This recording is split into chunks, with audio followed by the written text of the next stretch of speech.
Abra sua Bíblia, o texto do apóstolo Paulo, na sua segunda carta a Timóteo.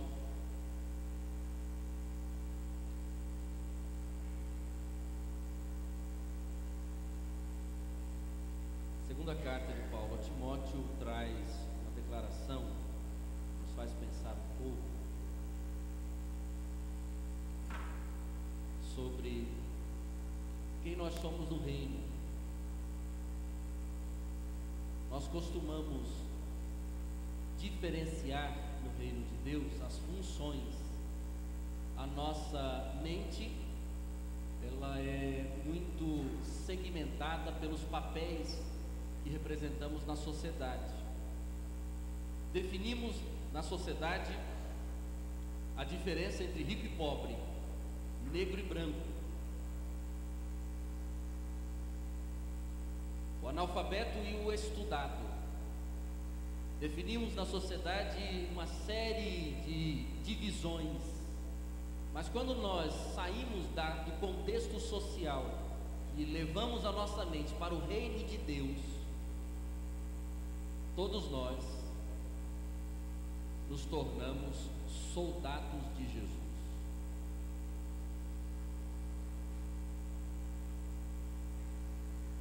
Como soldados de Jesus, nós estamos debaixo de um único comando, é o comando do nosso general. Tem até um cântico que a gente canta que é o nosso general é Cristo, né? E como soldados de Jesus, nós temos esta incumbência de ouvir a voz do nosso comandante e seguir a voz do nosso comandante. Por isso que se algum dia a voz do seu pastor destoar da voz do seu comandante, bota o pastor para correr, porque você tem que ouvir a voz do comandante, para que você consiga agir como um bom soldado de Cristo. Paulo diz assim, escrevendo a Timóteo: sofre comigo como bom soldado de Jesus Cristo. Diz ele: nenhum soldado em serviço se embaraça com negócios desta vida, a fim de agradar aquele que o alistou para a guerra. Texto objetivo, mas que mexe um pouco, irmãos, com o nosso momento de vida. Só um parênteses aqui, irmão Eduardo, do som. Dá um pouquinho de retorno para mim, que eu estou, os meus dois ouvidos entupidos. Não é sujeira não, irmãos, é labirintite atacada. Então na minha cabeça está assim. Se eu não me ouvir, aí eu vou começar a gritar e só não posso surtar. Gritar posso, mas surtar.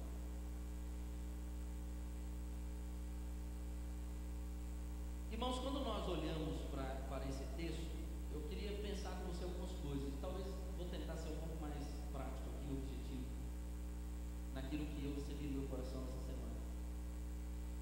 Nós temos, enquanto desafio no reino de Deus, estamos nos comprometendo com o reino de Deus. Quero que você entenda isso. O tema do ano é comprometidos com o reino, não é só com a igreja. Eu tenho um compromisso com a igreja, mas eu estou fora do reino. O meu irmão é lá da Assembleia de Deus, eu me encontro com ele no banco, mas eu não tenho nada a ver com ele. Ele não é da minha igreja. Esquece isso, irmãos. O meu irmãozinho lá da Igreja Batista Renovada, eu me encontro com ele, mas eu nem cumprimento, porque ele não é da minha igreja. Esquece isso.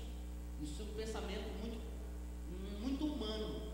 Nós fazemos parte de um reino, e neste reino, dentro deste reino, existe uma variação de formas de adoração, de leituras da própria realidade e de serviço a Jesus.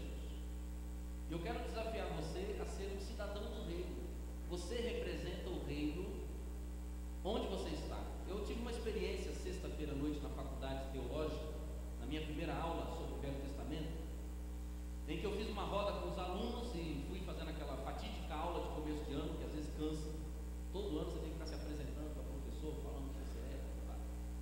E eu sentei lá, o pessoal tinha acho que uns 12 alunos e tinha uma mulher e tudo homem. E eu falei, bom, nós vamos começar a aula do Velho Testamento, introdução, vamos começar pelos homens que foram criados, que vão dar oportunidade à mulher que vem depois para consertar a figura masculina. Então, por favor, irmã, comece. Ela disse assim: meu nome é Sinara e eu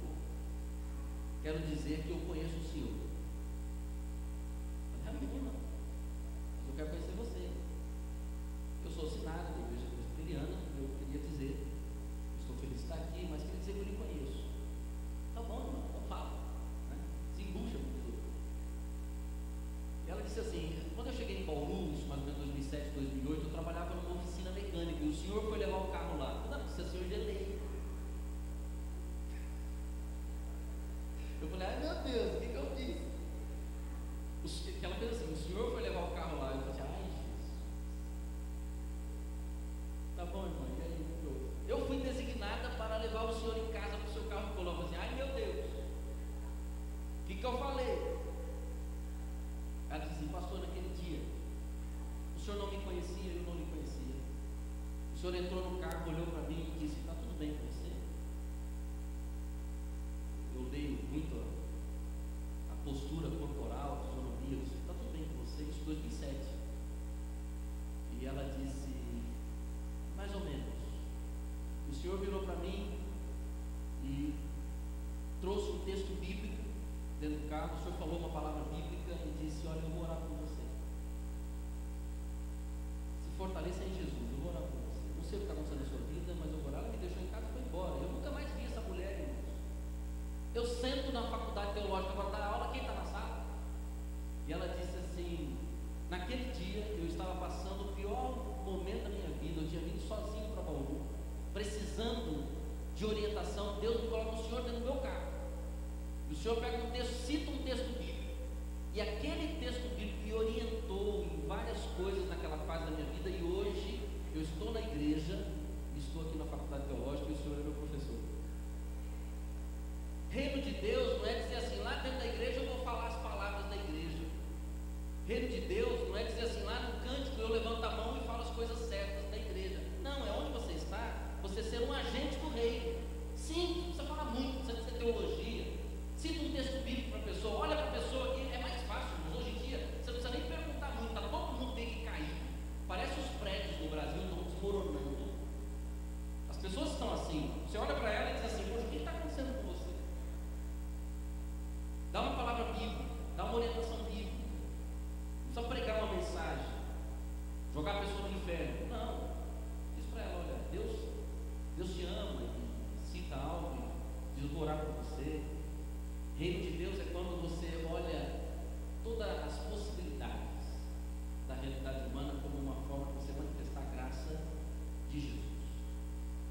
Quando Paulo citou a Timóteo essa expressão, ele traz algumas coisas para nós muito preciosas, lembrando o nosso coração de que a nossa luta, ela é constante.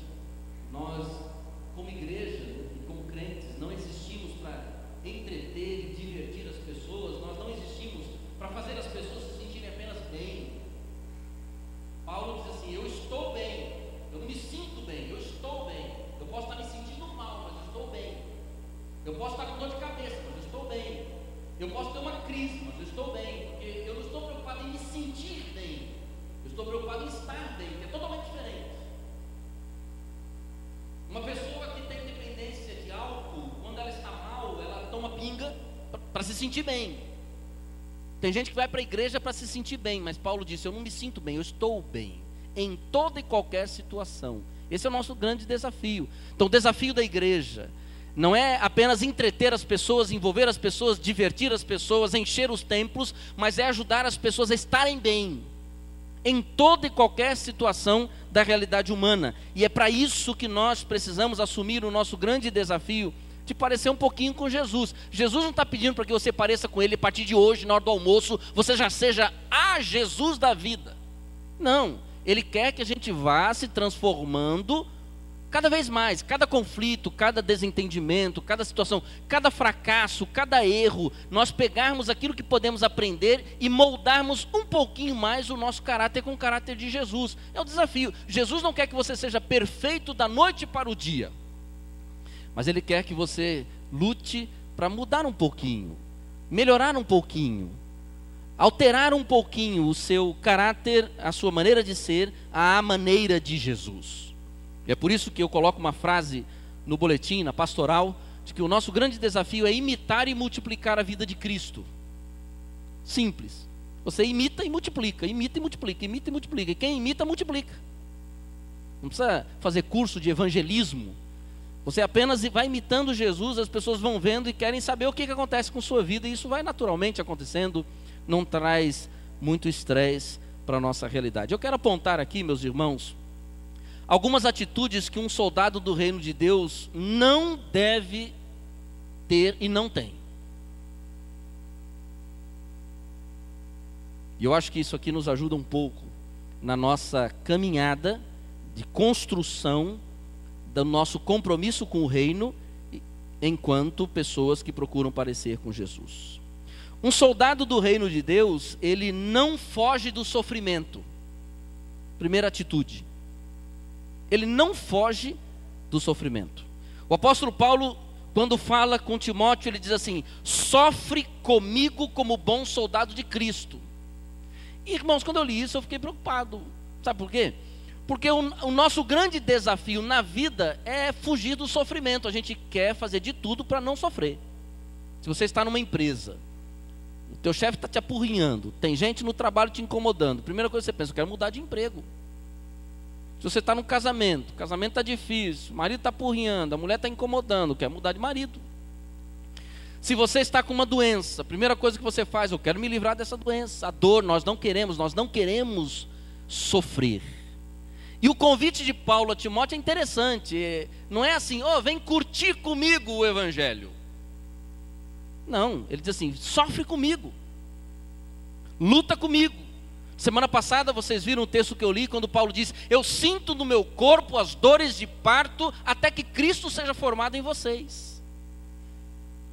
Essa nossa consciência de que o chamado, irmãos, que Deus faz aos seus soldados, não é um chamado ao voluntariado. Eu sou contra, e graças a Deus está registrado na internet, agora para você vai ficar no YouTube para sempre.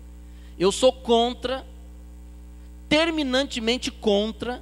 Na minha teologia não cabe o termo na igreja de voluntariado. Sabe por quê? Porque no reino de Deus não existem voluntários. Ninguém vai se voluntariar a nada. No reino de Deus não existe gente que diz assim: Deus, o senhor está precisando de uma ajuda? Eu vou ajudar a igreja. Ninguém, no reino de Deus não precisa de nada, irmãos. No reino de Deus não existem voluntários. No reino de Deus existem alistados, chamados, convocados. Convocação militar é isso: convocou, acabou. Se você não foi, você é um desertor.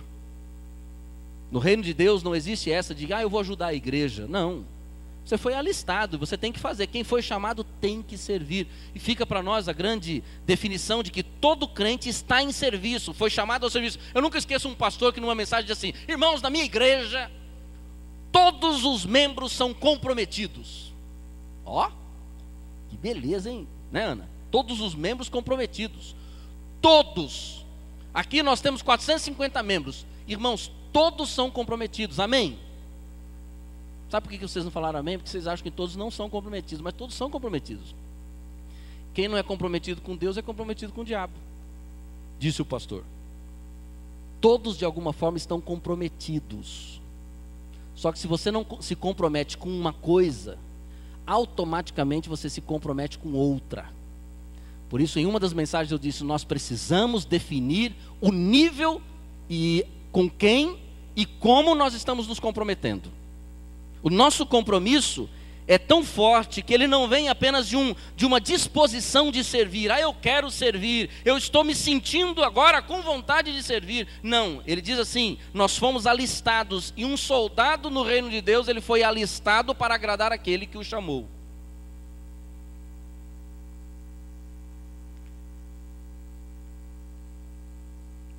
Irmãos, no exército de Jesus, eu coloquei uma definição aí, para você até deixei registrado. Quando eu coloco assim, que no exército de Jesus, ou nesse exército, podem até existir soldados feridos e machucados, mas não existem soldados de licença e na reserva. No reino de Deus, independentemente do tamanho do sofrimento, todos estão comprometidos com o serviço a Ele. Lesões, arranhões, fraturas, luxações não são justificativa para se negligenciar o alistamento celestial. Sofre comigo como bom soldado de Cristo. Mas eu estou sofrendo, eu estou agora com um problema na coluna, não posso servir Jesus. Não, eu estou com algumas luxações no meu casamento, vou primeiro resolver minhas crises para servir a Jesus. Não, eu estou com alguns problemas de caroço no pescoço, eu primeiro vou resolver o caroço, depois eu sirvo a Jesus. Irmãos, está cheio de crente resolvendo caroço. Que tem de pastor tirando caroço por aí, não é brincadeira. Pastor pinça, fica pinçando o caroço dos outros. Sabe o que acontece? Quando eu olho para a vida de Paulo, eu não vou ler por questão do horário. no capítulo 11 de 2 Coríntios, há uma relação de sofrimentos de Paulo: naufrágio, perseguição, açoite. Ele sofria, mas servia. Ele não servia para não sofrer. Ele sofria e servia. Era a dualidade de Paulo: sofrendo e servindo, servindo e sofrendo, sofrendo cada vez mais por amor a Cristo. Mas sabe o que acontece, meus irmãos? Nós começamos a sofrer oposição, perseguição, luta, e começamos a questionar a nossa fé. E Satanás é perito em questionar a nossa fé. Ele disse assim: olha, se você está sofrendo é porque você não é de Jesus. Se você está sofrendo é porque você é um crente fraco. Se a sua família passou crise é porque o diabo está lá dentro. Que diabo, irmãos? No reino de Deus ou existe Deus ou não existe. Se você está comprometido com o reino de Deus, se você está comprometido com Jesus, todas as coisas cooperam para o bem daqueles que amam a Deus. Ou Deus é verdadeiro ou não é. E eu prefiro crer. Na minha teologia não cabe o diabo. Na minha teologia, como o ser maior e mais poderoso para mudar e determinar. Ou nós somos de Jesus ou nós não somos. Mas pastor, fulano teve a vida destruída por Satanás. Mas quem deu autorização para que Satanás botasse a mão no fulano foi Deus. Eu penso assim, e minha maneira de pensar e a minha teologia se constrói nessa base. Quando Satanás quis tocar na vida de Pedro, Satanás pediu orientação, pediu autorização para Deus. Quando Satanás quis tocar na vida de Jó, Satanás teve que pedir orientação e autorização a Deus. E Deus deu autorização. Meus irmãos, quando Deus dá autorização para Satanás tocar na vida de uma pessoa, é difícil, mas faz parte do processo de Deus na transformação da nossa vida. Faz parte. Por isso que quando Paulo fala com Timóteo: vem sofrer comigo. Sofre como bom soldado, não como um soldado reclamão, um soldado que só critica, um soldado que só fala, um soldado que não pega na arma, não vai para a batalha, não vai para a luta. Sofre como bom soldado, sofre, mas seja bom soldado. Não espere acabar o sofrimento. Sirva a Jesus. Imagine você. Vamos voltar lá na nossa querida irmã, eu sentando dentro do carro. Eu tenho lutas? Tenho. Irmãos, eu estou vendo vocês dançando, parece que a igreja está no espírito, está flutuando. Agora imagine você: hoje eu não vou na igreja porque eu estou com labirintite atacada. Que labirinto que se ajuste. Eu não vou na igreja porque eu estou gripado. Eu não vou na igreja porque eu estou com dor no pé. Eu não vou, eu entro no carro, a mulher está com a cara triste, olha para ela assim: tudo bem com você? Ela: não, está mal. Eu falei: pois é, comigo também. Eu ia sair do carro, não ia resolver nada. Se Deus colocou no meu coração para olhar para a pessoa e chegar diante de uma pessoa e perceber que ela não está bem, mas eu também não estou bem, não una a sua dor apenas para dizer que a vida está uma desgraça. Diga: não, vamos ter esperança. Vamos ter esperança juntos. É quando eu pego a minha dor, meus irmãos, e não transfiro e não projeto a minha dor sobre os outros. Tem gente que tem facilidade em projetar a dor e transforma a vida dos outros na mesma dor dela, projeta a dor sobre os outros o tempo todo. Não posso. Eu preciso sofrer como bom soldado de Cristo, sofrer as minhas lutas, sofrer as minhas batalhas, para que Cristo seja formado no outro, e o outro sofre para que Cristo seja formado em mim. Isso é igreja. O resto é conversa, irmãos. Igreja, eu sofrendo por você, você sofrendo por mim. Igreja não é ambiente para cobrança o tempo todo. Igreja não é lugar para nós impormos culpa sobre as pessoas, chamarmos as pessoas de pecadoras o tempo todo. Igreja é lugar para nós sofrermos para que o outro tenha Jesus, e o outro sofre para que eu tenha Jesus. Eu sofro para que você se pareça com Jesus, você sofre para que eu me pareça com Jesus. Sabe qual é o problema, meus irmãos? É que a igreja quer que o pastor morra, o pastor sofra, para que toda a igreja pareça com Jesus, e muitas vezes não se levanta um grupo para sofrer para que o pastor se pareça com Jesus. É só cobrança. E eu não falo de mim, graças a Deus, porque aqui nós estamos vivendo paz. Mas eu falo num contexto geral, porque eu sou filho de pastor, vivi em igreja, vivi em seminário, e eu sei como é que é. Nós achamos que há uma transferência sobre um homem para a responsabilidade dele fazer toda uma igreja se parecer com Jesus. E Paulo diz: sofre comigo. Sofre comigo. E sabe, irmãos, quando eu olho para a igreja, eu tenho algumas imagens na minha mente que não me deixam perceber igreja nessas imagens. Mas quando eu vejo um crente sentando com outro crente e dizendo assim: não, meu irmão, vai lá, deu errado, mas vai tentar de novo. Aí eu vejo igreja. Quando eu vejo um crente saindo de casa, indo na casa do outro para orar com ele, aí eu vejo igreja. Abrindo mão das suas lutas. Igreja, irmãos, de frequentar, aparecer, dar oferta, dar dízimo, isso qualquer incrédulo pode fazer. Mas quando eu digo assim: sofre comigo para que você se pareça com Jesus, mas para que eu também me pareça com Jesus. Quando Paulo chama Timóteo para sofrer com ele, Paulo também nos faz um chamado para sofrermos como bons soldados de Jesus. Soldado sabe o que é batalha, irmãos. E ele diz: sofre comigo. Segunda atitude que Paulo deixa apontado aqui é que o soldado do reino de Deus, ele não se embaraça com os negócios dessa vida. Eu vou resumir da seguinte maneira, irmãos. A ênfase aqui não está no fazer as coisas deste mundo, mas está em não se embaraçar. Sabe, porque tem muito crente que quer ser meio Madre Teresa de Calcutá. Tem muito crente que pensa assim: para eu ser um bom crente, eu preciso me afastar do mundo. Não, ele não está falando isso. Ele não está mandando você deixar de estar no mundo e até vivenciar algumas coisas da realidade humana. Ele está dizendo: cuidar para você não se embaraçar. Porque tem coisas no mundo que enredam a gente, embaraçam a gente não consegue servir a Deus.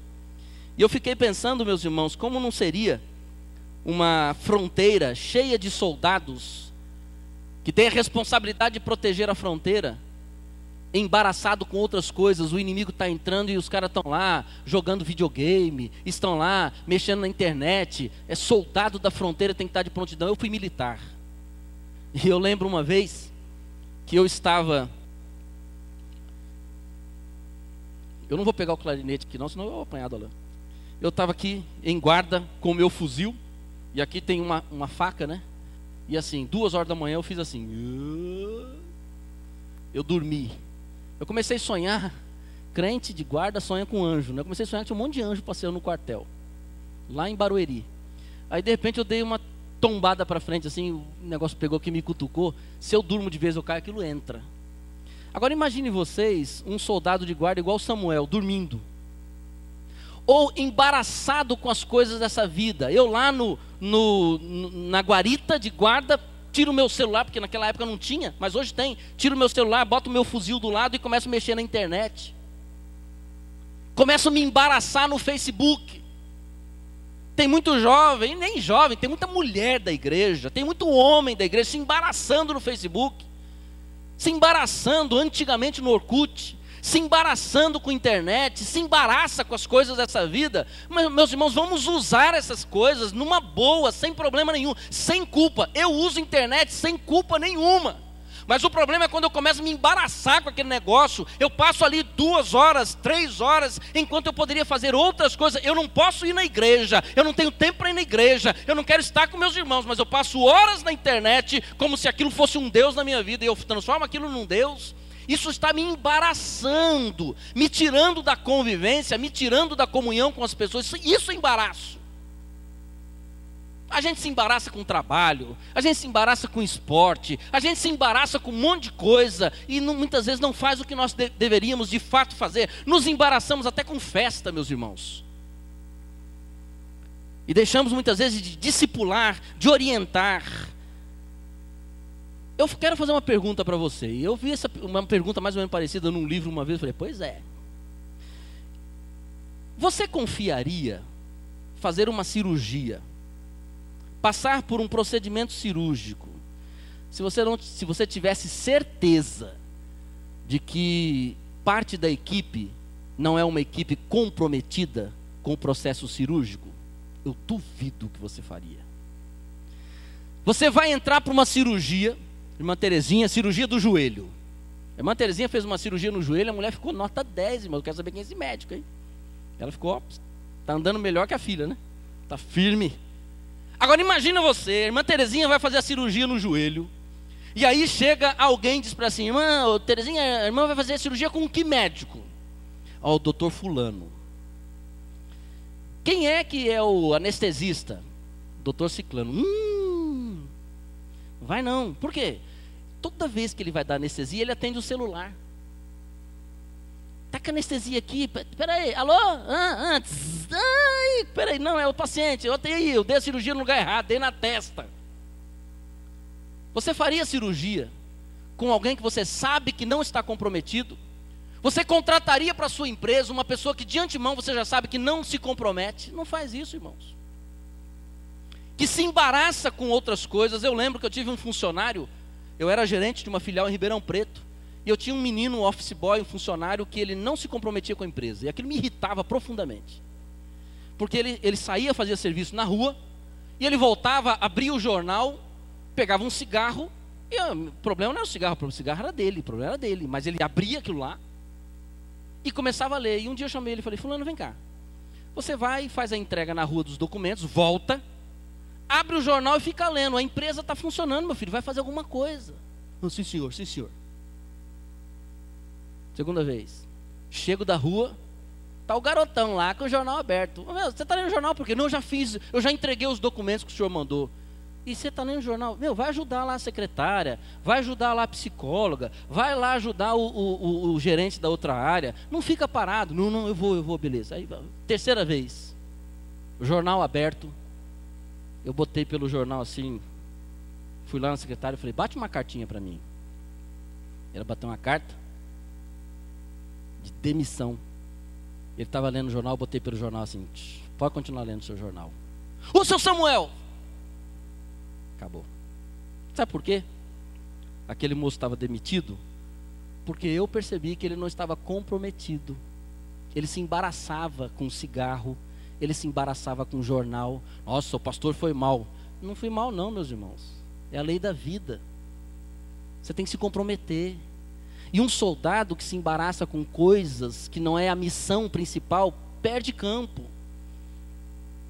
Eu conheço muitos pastores que ficam reclamando que a igreja não cresce, que a igreja não vai, mas o cara se embaraça na pescaria, visitando os irmãos só para tomar cafezinho. Tem irmãos aqui que reclamam que eu não fico visitando o tempo todo, só que a igreja está acontecendo o tempo todo. Porque se eu parar para tomar cafezinho demais, eu não faço as outras coisas que eu tenho que fazer.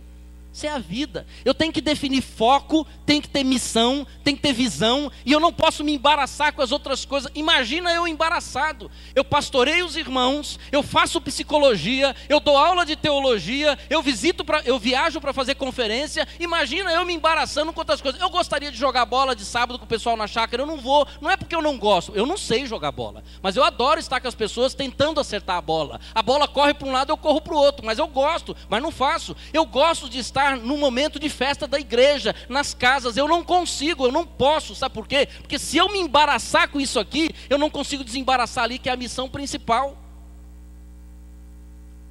E esta é a visão de embaraço, você saber que tem algo que não é pecado em si, mas você não deve fazer naquele momento para que você atinja o seu ideal. E ele diz aqui, o soldado não se embaraça com as coisas desta vida. Ele não diz, o soldado não faz as coisas desta vida. Ele diz, o soldado não se embaraça. E o escritor aos Hebreus diz, deixando todo o embaraço e o pecado, porque nem sempre um embaraço é pecado. Os irmãos compreendem isso? Nem sempre um embaraço é pecado. Assistir futebol não é pecado, mas pode ser um embaraço. Namorar não é pecado, mas pode ser um embaraço. Quando o namorado leva a pessoa da igreja. Entrar na internet não é pecado, mas pode ser um embaraço. Festa não é pecado, mas pode ser um embaraço. Preguiça não é pecado, mas pode virar um pecado e se tornar um grande embaraço. Porque tem o dia da preguiça, né, irmãos? Tem aquele dia assim que você quer ficar preguiçoso, mas não pode virar um preguiçosão da vida toda. Então isso pode se tornar um embaraço. Última coisa. Primeira atitude que o soldado não deve ter é não fugir do sofrimento, depois não se embaraçar com os negócios dessa vida, e por último, o soldado não deve mudar o foco da sua missão. Resumo da ópera. Qual é a missão do soldado no reino, segundo o texto? Olha aí. Qual é a missão do soldado, segundo o texto, meus irmãos? Eu achei interessante, porque o apóstolo Paulo, ele traz uma palavra que nos consola. Quando ele diz assim, olha, o soldado, ele não se embaraça com os negócios dessa vida a fim de agradar aquele que o alistou. Isso é ótimo, meus irmãos. Isso é ótimo. Porque Paulo poderia falar assim, o soldado no reino de Deus é aquele que não se embaraça com os negócios dessa vida a fim de ter sucesso, de acertar. Ele não fala isso. Agradar. Essa é a finalidade. Eu preciso agradar meu Senhor. E aí vem, graças a Deus, pela inspiração da Beatriz com o Salmo 51. Porque o Salmo 51 diz lá que há um coração quebrantado e contrito, Deus não despreza. Sabe o que agrada a Deus? Não é só uma atitude correta, porque às vezes você tem uma atitude correta com um coração errado. Você dá o dízimo, uma atitude correta, mas o coração está assim, eu quero mostrar que eu dei o dízimo. O coração está assim, se eu dar o dízimo, Deus vai me abençoar. Coração errado. Não, no reino de Deus é o coração. O inverso, começa aqui dentro, é o coração primeiro. Então quando você tem um coração correto, você pode ter errado, você pode ter falhado, você pode estar lutando, mas Deus conhece o teu coração. Ele sabe que o teu coração está reto. Os irmãos não estão entendendo, o mundo está se levantando contra você, mas você sabe que o coração está correto. Você está lutando, você está tentando. Um coração quebrantado e contrito, Deus não despreza. E sabe o que Paulo diz para mim? Diz assim, Samuel, sabe qual é a finalidade de um soldado, Samuel? Não é matar o inimigo, porque tem muito crente tentando matar o diabo. Não dá para matar o diabo, ele já está morto, meus irmãos. Ele já está condenado. Eu não tenho que matar o inimigo. Eu tenho que agradar o meu Senhor, para que o meu Senhor vá lá e dê um cascudo nele e fala para ele, fica quieto no seu lugar, porque esse homem, esta mulher, eles são meus soldados. A minha função não é agradar a você, membro da igreja. A minha função não é agradar a minha denominação. A minha função não é agradar o prefeito Rodrigo. A minha função não é agradar a Câmara de Vereadores. A minha função não é agradar a cidade. A minha função é agradar o meu Senhor. E quando eu agrado o meu Senhor me leva a ser reconhecido por você, pelo vereador, pelo prefeito, pela cidade. É agradar o meu Senhor. A nossa função, meus irmãos, ela é muito simples. É muito simples. É agradar o Pai. Quem te alistou para ser crente não foi o pastor Samuel. Quem te alistou para ser crente não foi a pessoa que te discipulou. Quem te alistou para ser crente foi Jesus. Jesus que colocou seu nome na lista dele. E ele disse, eu vou convocar o Samuel. Acabou. Não foi o meu pai Onésimo Pereira do Nascimento que me alistou. Foi o meu Jesus que usou o meu pai para levar o evangelho até o meu coração de menino. O seu compromisso é com quem te alistou. As contas que você vai prestar é com quem te alistou. Por isso quando a pessoa fala assim, eu vou sair da igreja porque eu não estou gostando do que o pastor está fazendo. Tudo bem. Então se arrume uma igreja e vá servir a Jesus naquela igreja.